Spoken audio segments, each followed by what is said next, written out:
What's the connection between the Iranian regime and Hamas in Gaza? Iran and Hamas's partnership began in the 90s when the Islamic Revolutionary Guard Corps taught Hamas officials how to build and use suicide belts to kill Israelis throughout the First and Second Intifadas. As Hamas gained prominence as a terrorist organization, Iran began sending them $50 million a year. After Israel withdrew from Gaza in 2005, Hamas started sending their fighters to Iran for training in field tactics and weapons technology. In 2008, Hamas upgraded their homemade short-range rockets to Iranian-made Grad rockets that enabled them to hit Israeli cities over 20 miles away from Gaza for the first time.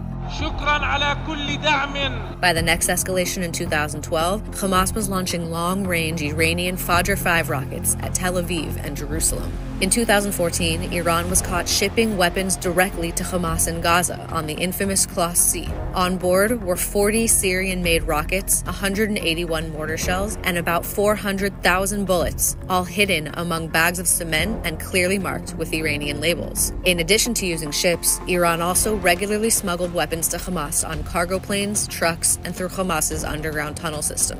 Operation Protective Edge saw Hamas continuing to fire Iranian-made rockets at Israel, as well as Hamas's debut of drones and UAVs that originated in Iran. Over the next several years, Hamas continued to develop three main types of drones based on the Iranian Sarir 110: drones for reconnaissance, drones for dropping explosives, and suicide drones.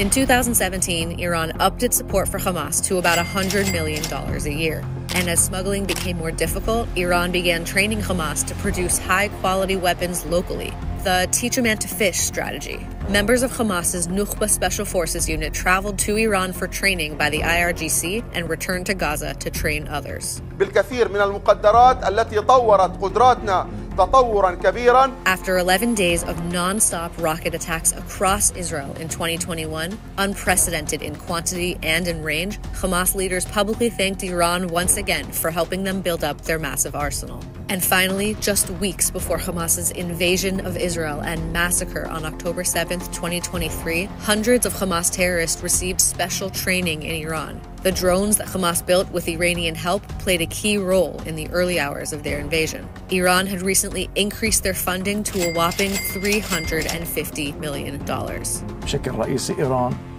بتعطينا مال وسلاح هذا أكيد. Hamas has been terrorizing millions of Israeli civilians for 36 years, and their rule over Gaza has enabled Iran to maintain a presence directly on Israel's border. The Hamas-Iran alliance is just one part of Iran's axis of terror and ongoing attempts to destabilize the Western world.